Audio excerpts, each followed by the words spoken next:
Okay, here we go. Joshua, chapter 4. I'm going to start verse 5. It says, Vayomer lehem Yehoshua said to them, Ivru lifnei Aron Hashem Elokeichem, pass before the ark of Hashem your God, El Toch HaYarden, into the midst of the Jordan. Vehirimu lachem ish even achat al shechmo, and lift for yourselves one man a stone each. The 12 men, the 12 men we're talking about. So for each man, one stone on his shoulder. The mitzvah shiftei b'nei Israel, to the number of the tribes of the children of Israel. Okay, so we said that's the review. So just starting at it. So Josh was just telling them to go in and get ready. The Malbim said on this that when they were standing at the edge of the Jordan, he said to them that they should cross over to the side, or that they should cross to the side of the ark, and they should bring that into the midst of the Jordan, and fine. And then he says they should lift for yourselves these stones, and this is from the words of Hashem, that he said, carry for yourselves 12 stones that they can, and that's going to be explained that they take.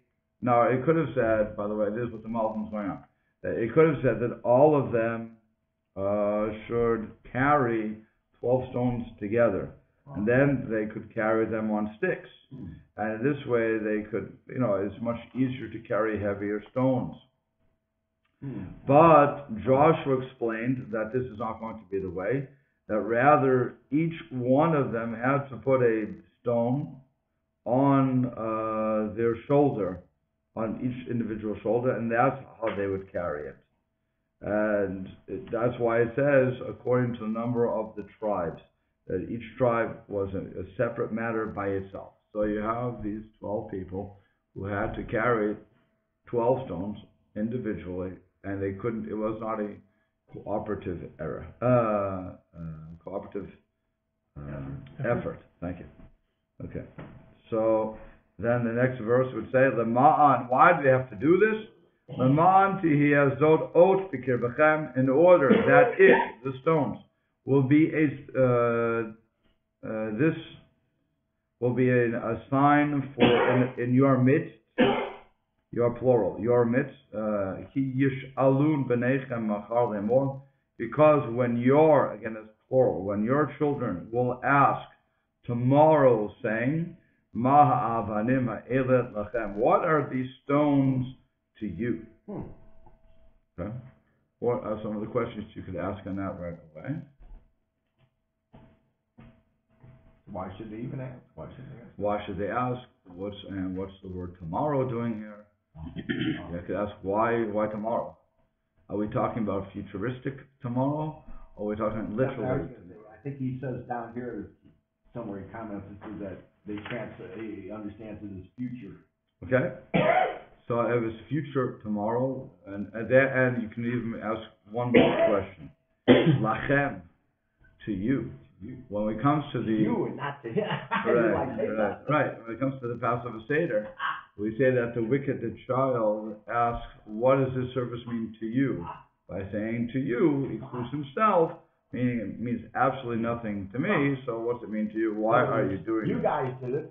What does that have to do with me? Right. So the question is here again, that could be one of the questions you ask. Why does it say to you specifically, to you? Okay, and you again is plural. Okay. I'm going to ask you, does anybody have an answer to that? Yes, future generations. It's a teacher. Teaching future generations. So shouldn't they be including themselves? What does it mean to us? But I think maybe that question is left open. So what does it mean to you? Yeah. Let's find out what it means to you, and then maybe it's applicable to us also. Okay. Good. I like that. Could be. Okay. When you're a witness, you can individually be a witness if you've viewed something, but you can also be a witness to the future generations Okay. So here's what the Malbim says. I like all those answers. He says, when it says in order, by the way, you should just feel what he's feeling. He gives his questions. I believe he's the one who's asking these questions. So he says, the Malbim, his questions on these verses are, well, actually, I'll go one more so you can get the whole thing. Verse 7. V'amartem lechem, and you, again, you plural, will say to them, to the children who ask, Shenichrutu meimei hayarden v'pnei Aaron b'nei Hashem, that the waters were cut, the waters of Jordan were cut before the Ark of the Covenant of God, ba'avro hayarden, when it crossed in the Jordan, it being what? The Ark, okay? So it's on the account of the Ark. Nichrutu me Yarden, the waters of the Jordan were cut. V'hayu ha'avanim ha'ele, and these stones will be the zikaron, for a remembrance livnei Yisrael, for Bnei Israel, ad olam, forever. Okay? So the Malbim asks, why did it have to double the phrase Lema'anti yazot epig b'kirvachem, that it would be that this would be a sign for you in your midst, and that these stones will be a remembrance for Bnei Yisrael forever? Why do you have to say, first of all, is saying in your midst, then is saying for Bnei Yisrael forever, it's a sign. Why repeat that? It seems it's the same thing twice, only changing, the only thing that's changing is in your midst and forever. Also, it's implied that the sign will be in your midst, that could be in this generation. The remembrance could be and forever. Is that what that means? That's what he's asking. He also says, why does Joshua double up or repeat these words a second time? Here he says, when your children will ask you tomorrow, that implies that they will ask you in this generation, and thus, and so also, and so when he asks, what are these stones to you? And in verse 21, he says that they will ask their fathers, which implies the future generations. And it does not use the word lachem, to you. Here it says, you will say, they will, that you will say, okay, and then it's, you will say, and over there it says that you will inform. So again, differences in language. And that's only some of the questions he's asking.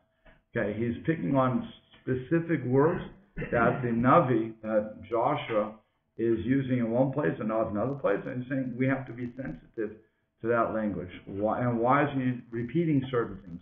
It's repetitive. Why are you being so repetitive here? You said it once. It's a book. I know what it says. Leave me alone. Is he repeating it because it's going to be repeated by the generations of Israel?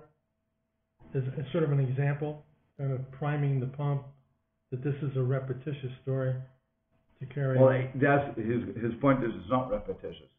His point is, and he'll develop that in his answer, is that each one means something different. But for the casual reader, it seems repetitive. And that's what he's going to dispel. Okay, because there's nothing really extra. When it comes to all of Torah, there's really nothing that's extra. When it looks extra, it means that we're missing something. We should be asking that question is shouting out to us. What is that doing here? Because the editors of the book, if you will, were not idiots. They knew that there was something everything has to have a purpose. So if there's something that seems extra, like I said, extra, with no purpose, it means that we're missing something, and we have to ask that question and try to figure out, look to our tradition to say what's going on here. So if it's repetitive, it doesn't necessarily mean that it's for emphasis. There's something else behind it. Yes. Is it possibly because these people that he's immediately talking to have experienced it, they've seen it, but the people in the future generations are just going to hear about Well, that could be the difference in language, yes. And that's what he's pointing out also. So we have to understand what's going on there, right? But like I said, and the points that he's bringing up, and which is why I think that the Malbim is probably one of the, since he presents us clearly with his questions, unlike everybody else, who just gives us the answer and we have to figure out what the questions are.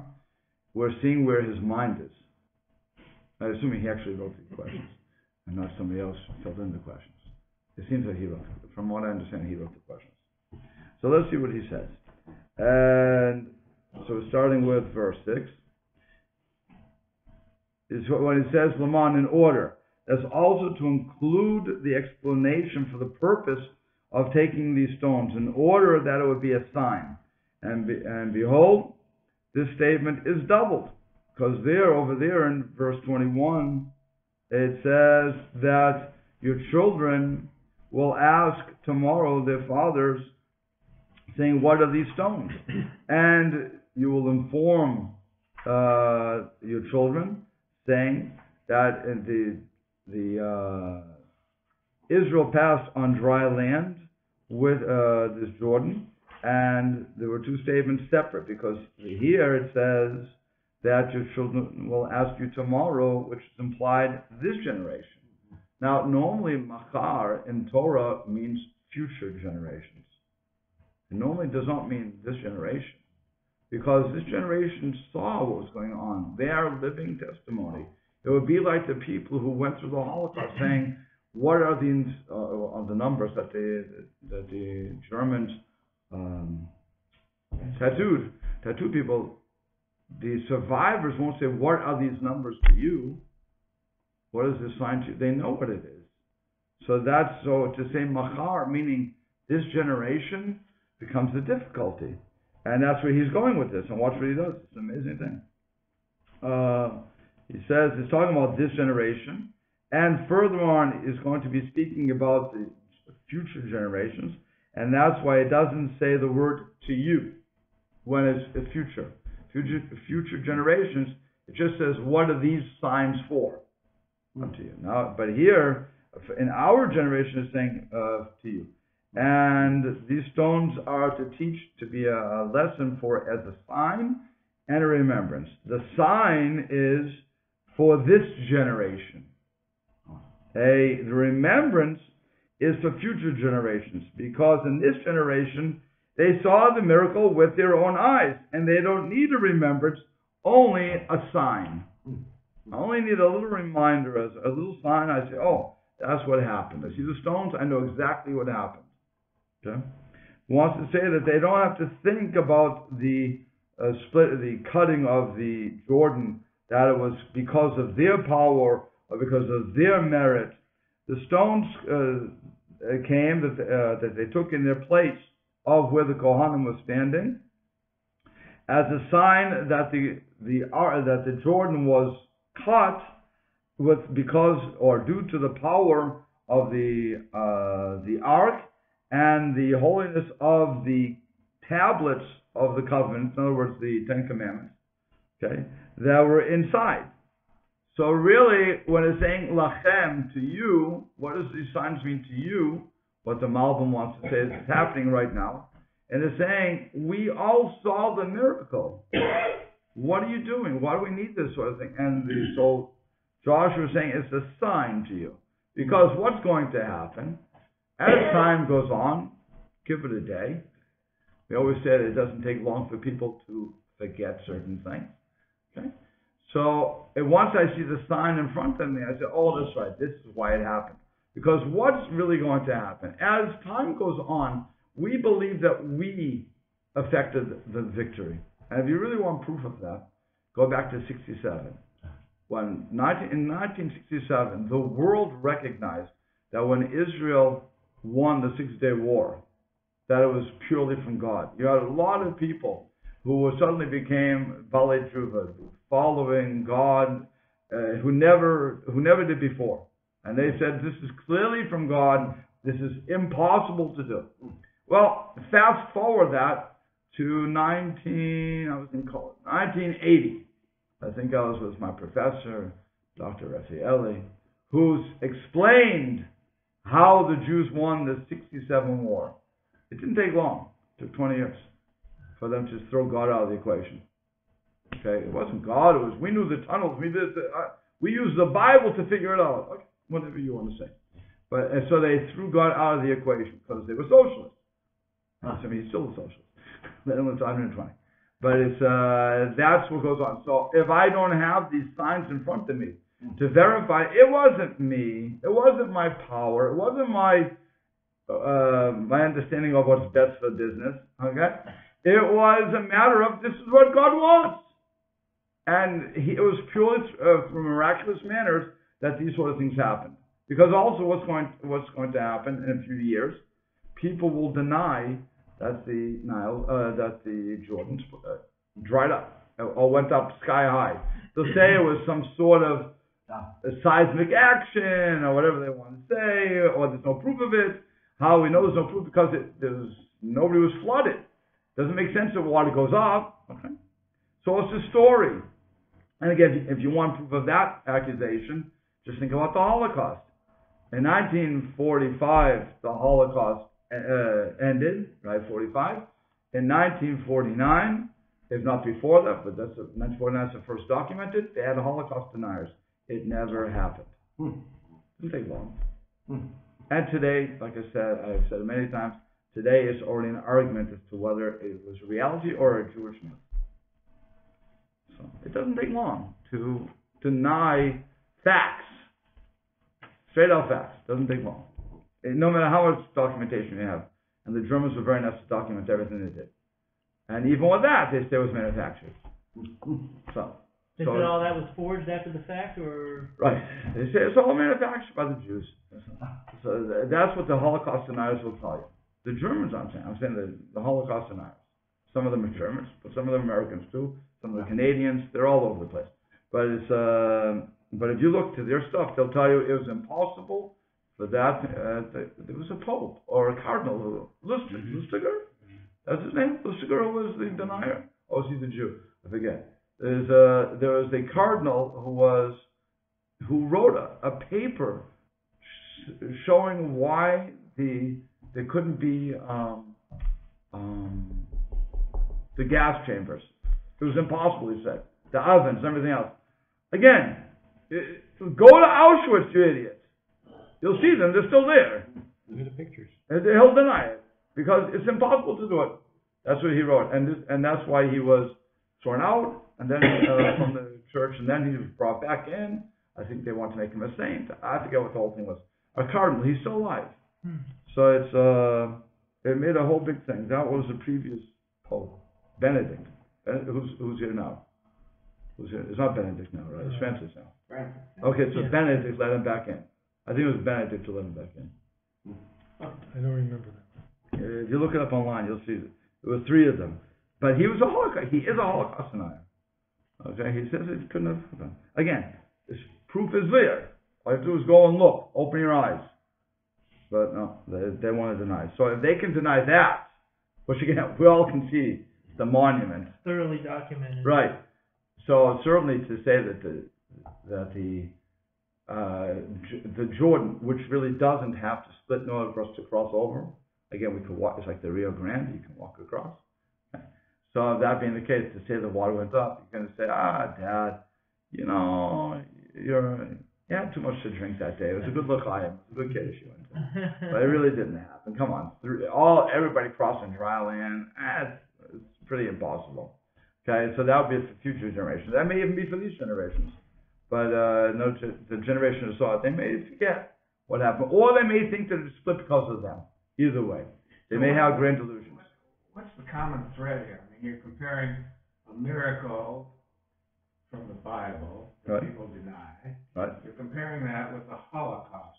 What I'm saying is that some people deny. What's the common motivation to deny a miracle from the Bible and an event like the Holocaust? What's the motivation? The motivation in both cases would be to say that it's not from God. It's not from God. It's only from me, and it was either my invention or it's just a matter of denial. I don't want to have to agree with anything. The Holocaust. I'm saying, I don't understand. understand that. My proof of the Holocaust is just to say that even when stuff is in front of us, we can deny it. When the monument is there, where nothing has been changed, people can still deny it. So all the more so when there's nothing left, except for stones. What's the motivation for people to deny the Holocaust? What's their motivation to deny it? I doubt there's one motivation. It's probably a zillion of them. Yeah, the Jews are making the whole thing Because if they can deny it, then they don't have to take any responsibility for it. And they can say that they didn't do anything wrong. There was a plague. Some people died in the plague. Who cares? And we had to burn the bodies because it was a plague. But really, it wasn't 6 million. There's probably 2,000. And really, we didn't do anything. It's all made up. The Jews made it up so they could get Israel, so they could do this, so they could do that. I mean, a Holocaust. You're talking about a professional liar. Somebody's telephone? Other people You're getting decide excited. Germans are denying. But wait a minute, other people are denying it. It had nothing to do with doing it. Other people are denying it. Correct. The Cardinals didn't have. No, one cardinal. Doing One it. cardinal. One cardinal was the one who wrote the paper. Why did he deny it? What was his motivation? You have to ask him. I can't know what everybody's motivation is to deny. But what I'm telling you is people deny because if they don't want, one, like I said, they don't want to take responsibility for it. Period. Okay? There's nothing else you can say. They can get out of it, they don't pay reparations to deny it. But you're asking... I'll let it go. But a lot of people that deny it had nothing to do with it. They're not denying responsibility. They didn't have any responsibility. So they're saying we're liars, that's all. Can I make a suggestion? Yeah. So, to possibly suggest, so for instance, America, we're taught, like this is the greatest country and all these things, why didn't we step in and do something about that? We had the ability to bring the Jews in much sooner, we denied them, all this, now we deny it because we believe the truth that we're taught in our public schools or whatever, that this is the greatest country, it's for freedom and for equality and humanity, but we didn't step in and help that, so we have to deny to even prove our innocence, because otherwise we feel guilty. We didn't step in. right. Okay. So That makes sense. Okay. Like, one of the ways you could look at it is time passes in the immediacy, like at the Nuremberg trials. The lie was I was just following commands. Right. It isn't my fault. Very soon with the passage of time, when you get into another generation, then the deny that it even ever happened. That you have stages of Correct. of Okay. distortion. So that would kind of explain here the two ideas of gathering the rocks. One is for the people that are actually crossing that weren't there at the moment. If you've got this crowd of 1 million people, not everyone can see the actual moment of the crossing. And the other one refers to the passage of time, when there'll be deniers that are separated by time from the event. That's the whole point of a memorial, is to help people to remember it, like the memorial for Vietnam, the memorial for World War II. That's what the memorials are there for, to remind people. That's remembrance, right. So when it comes to remembrance, that's the second generation. But when you come to just a sign, which is signs of, it's the same thing, by the way. For one generation, it's a sign. Next one is a memorial. The people who are World War II vets, so they see, or Vietnam vets, they can go to that wall and they can identify some of their friends who died. So for them, it's a clear sign. To me, thank God I never had to deal with that as an adult, that war. So, and I didn't think I have to go into the sort of battle. So I just see a bunch of names. And that's purely memorial to me to say there was something happening in Vietnam. See, to me, it means a whole lot more, Right. because I have names, I know Right. names that are on it. Correct. It's almost like the Holocaust witnesses, that while they're alive, they're a living witness. Right. But now they're recording their voices so that the next generation, they're making a memorial to where this becomes a living voice for the generation. Correct. Eyewitness and a memorial witness. Well, which is, again, what these stones are basically doing. They can't speak, but, right. It's kind of like a representative government too. You select one person from each tribe to be a witness, and that stone the witness is for the present, the stone is for the future. And again, the one thing we can't lose, according to the Malbim, the one thing we can't lose focus on is, as you were saying, not if you have 2 million people at that point who are going to cross the Jordan on dry land. 2 million people did not see the moment that the Jordan went up and dried up downstream. They did not see that. The only ones that saw that were the 12 people that Joshua got around the princes, that Joshua had gathered around the Kohanim, who were carrying the ark, to witness that when they stepped into the Jordan, that's when the water did its going up miles high and drying up downstream. Okay. Otherwise, again, you could think it's because of you, and that's what God wants to. That's what Joshua and ultimately God wants to get out of their minds. It's not you. It's only because not you, the Jewish people. It's only because the ark, which is representative, if you will, of God, and we want to make sure that you understand it's a miracle, and He didn't stomp it dry, as it were. Okay, there has to be what you're understanding, and if you don't get that, that's the problem. And again, some people would want to think, to delude themselves into believing that it was on their account. They made the effort, whatever indicates. You like to bring up in the case of the Reed Sea, when Nachshon ben Aminadab had to go into it, up to here. Why? Because he had to make the effort. Here there's no effort. The effort is the Kohanim went in, and we just followed. And even if they would have gone in, they wouldn't have drowned. Again, we can't lose sight of any of these facts. Okay, they would have got their feet wet, very nice, but they wouldn't have drowned. Could have walked across anyway. Okay, so that's really. But when they're bringing this over, they're saying this is a sign. For this generation, it's purely a sign. For the future generations, it will be a memorial, and we'll look at that. And we'll say, oh, that's why it came across. We'll have to go a little further to see what's really going on here, okay? In verse 7, you get this an echo of this. Right. That it's not just the stones, but then you have the two kinds of water. Mm-hmm. That, if this multitude could not have witnessed, only someone that was very close, that a different kind of water moves back as the ark goes into the Jordan, and you have these lower murky waters that are not fit for drinking, and then the other water that's fit for drinking. It's something that an eyewitness would have had to be right there at the riverbank, and very few people could have witnessed that. Right.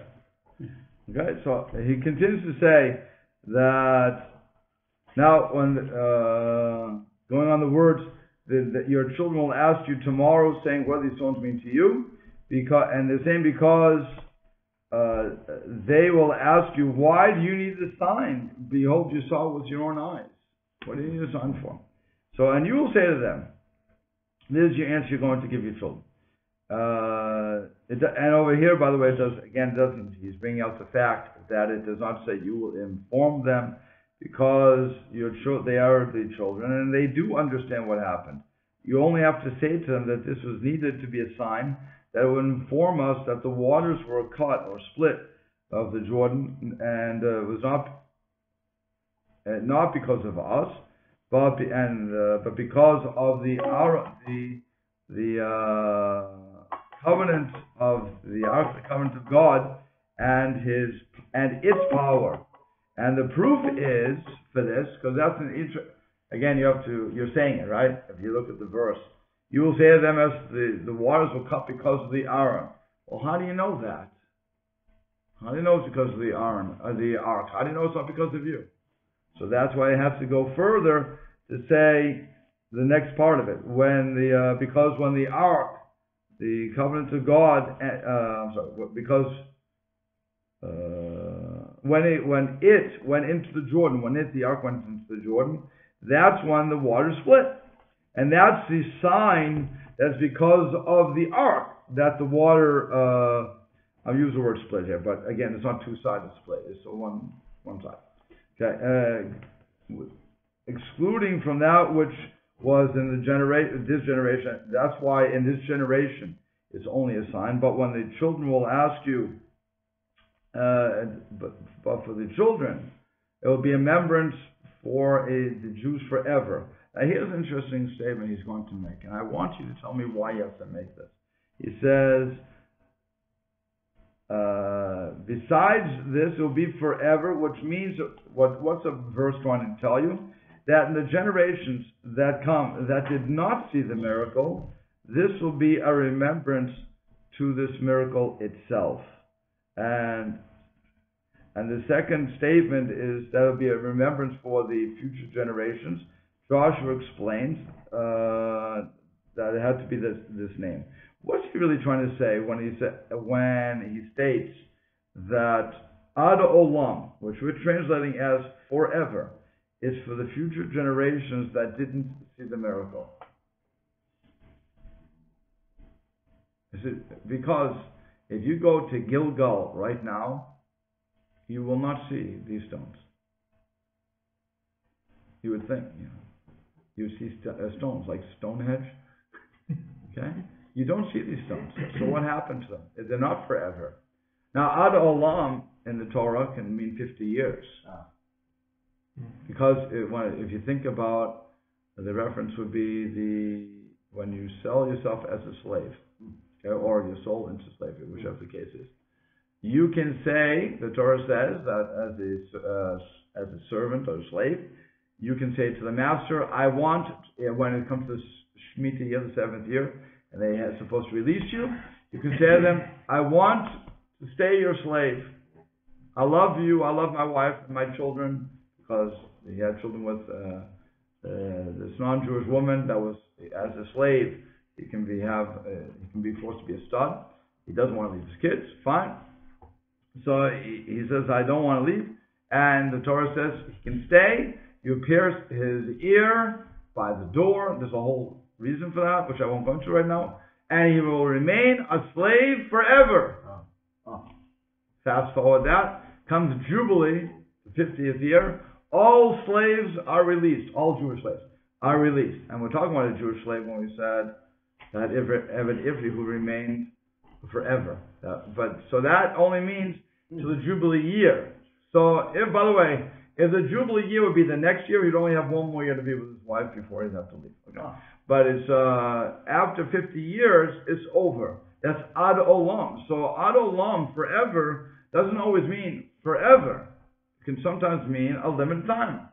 So here where he's saying the Jews who had not seen it, because they weren't witnessing to it, so it could be future generations, but it doesn't guarantee forever that it will be there. So when someone were to say to me now, well, I went to Gilgal, wherever that is, okay, and I looked for these 12 gigantic stones that had the whole Torah inscribed on it in 70 languages, and I couldn't find them.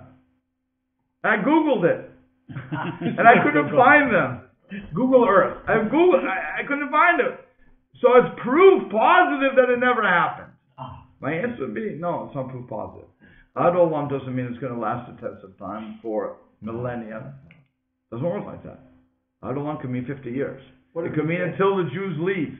It could mean a lot of things. What do you say on the Olam Va'ed? Is there a difference in the two phrases? We talked about this in a vocabulary class.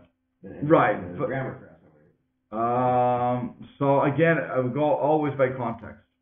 Always by That context. raises a question in my mind: why use words that say forever when it doesn't mean forever? Why do you confuse that? Why do you encourage this kind of confusion? When it came to the Torah, since it's written by God, I can't help you with that, because God's saying it. And like I said, when it comes to the slave who's being sold, it says Ad Olam, or the Olam, I forget what the phrase is, but it's saying forever. Yeah. That's God. So God's starting out giving us that twist of the language. We don't know what the parameter is in this particular usage. Correct. It could mean, obviously it doesn't mean forever. And I mean, that's the point. Obviously it doesn't mean forever, because the stones are not there. Unless you want to say, and you could say this too, I mean, it could still be there, covered by the Yeah. sands of time. Yeah. There's been sandstorms. It could be covered. If you would dig, again, you have to know exactly where to dig. It would be interesting if somebody would actually do a dig in that whole area, go down to where this generation would be, and see if you can find something. But again, where are you looking for that sort of thing? Could ad olam mean long enough to fulfill its purpose? Yes. Until Jubilee year, or until the end of an age. It could. This is written down in Torah now, and it's in the hearts of the Jewish people forever. Right.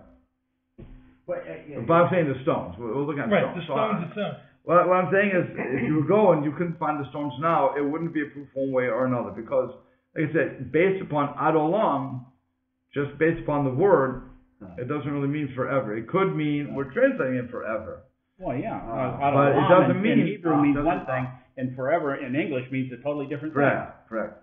So, Because even children and adults both say, I'm always going to do this, or I'm never going to do this. We don't usually don't mean that. again, like I said, I don't want to take away the word ad olam, but it doesn't necessarily have to mean that it's always going to be that. I hear what you say. Sometimes it does mean forever in the English sense that we use. Sometimes does mean that. Correct. Sometimes it does not. Correct. So, I just don't. Okay. One word that come out different in context. So what I would say like we this. as humans cannot judge why God made that term, which could be used two Correct. contradictory ways. Correct. All right. I think what you'd have to say though, is just to, Jim, I think what, Well, I think what you, very this or that, black or white. That's what I'm saying. Okay. Personality. And this disturbs me, but I can understand. right, It's the way my brain works. Maybe there's some reason. Fine. okay, just also I'll put one more thing in perspective here. When it's talking about something eternal like God, then it means forever in the way we understand forever. When it's talking about something temporal, then it can never be forever. Things disappear. People die. And so it can't be forever. So that's why when forever becomes a limited time. The stones were probably never meant to be forever. It was meant to be as long as the Jews were in Israel. And like our war memorials. I don't think it's meant to last longer than the U.S. Think about it. Once the U.S. would disappear, so would the war memorials. The Holocaust museums are not meant to last forever. The word olam by itself, what does it mean? Like world or universe? World, universe. So olam by ed is a different terminology, or still the same idea? No, it'll be forever. Again, but the question is, what's forever mean? So it could have a limitation on that as well. Absolutely, yeah. We're examples of this because it was remembered and it was written down, and here we are studying it. Right. Many generations. And arguing later. about it. And we'll pass it down. God willing. God willing. And the terminology is the same in the Torah as far as this ordinance shall be to you Forever. perpetually or forever. It's the same thing. Correct. So there could be an end to that, or not necessarily, because end of an age. No, there could be. In other words, it says ad olam, right? Forever. I'll pick out the ordinance, forever. So it says there's an opinion in the Talmud that in the times of Mashiach that many of the mitzvot will not be applicable. So what are you going to do with that? You said forever, God, and now you're saying no. There's a time bounces. I had until this point, and now I don't do it anymore. Now it could be that if you follow Jeremiah, in Hebrew, right? Jeremiah. So when he says it'll be part of your heart, it'll be God will circumcise your heart, give you a new covenant. Okay, Brit Chadasha. So what does that mean? That'll be natural to do it. Once it's natural for me to put my tefillin on, for me to eat kosher, for me to keep Shabbat, then there's no reward for that. No, it's natural. It's like I eat. What's my reward for eating? I get to live. Big deal. Okay, but there's really no reward for that. And other than what's normal. But I'm not going, there's no paycheck at the end of that day. When you retire, there's no paycheck except for the government. But they give you what's it called? Social Security. And it's really not even it's really, you paid into them, they owe you. You gave them a loan, so now they're paying you back slowly. They're hoping you die before you get that. Okay. But it's, but really, it's all yours. It's not, Rabbi. I'm on Social Security, and I figured what I contributed and what I'm getting back per month now, about between 5 and 6 years after that amount of time, I've gotten back everything I put in with interest. From that point on, it's an entitlement thing. There is an actual. Okay. So he's the one that's getting all that money. But clearly it wasn't made for that. You're getting all my money. Well, when I was in. Clearly it wasn't made for that. Right. Clearly it wasn't made for that. They didn't think you were gonna. Right. Which is why they're pushing the age retirement way up, and they're trying to destroy it, and they're telling me when I get older I won't have it, and so on and so forth. Really, it was never meant for people to live to 80, 90, and 100. It was me. Okay, I accept what it is now. I have no problem. Fewer people paying interest. Right. I have no problem with what you're saying, Jim. I'm just saying that wasn't the purpose. I understand. Okay, so, but, that's how it works. So when it becomes natural, I don't need I only need the command. It's not meant to be out of law. Right. There you go. Right. It's not meant to be forever. My commandment only is if I have a Yetzer Hara. That's why I have to have a rule. If it's natural, I don't need a rule to tell me I have to do this. Right? Right. Okay, I breathe because it's natural. My body's doing it automatically. You don't need anyone to I don't need anybody to tell me. So again, I'm not being rewarded for. Okay. How much I breathe? Okay, I get paid by the hour. You don't do that. So that could be the change. That's the messianic change that we always talk about. As part of us. So as a result, the commandments go away, but they're not really gone. They're really existing. And I'm just living them as I would breathe. That's all.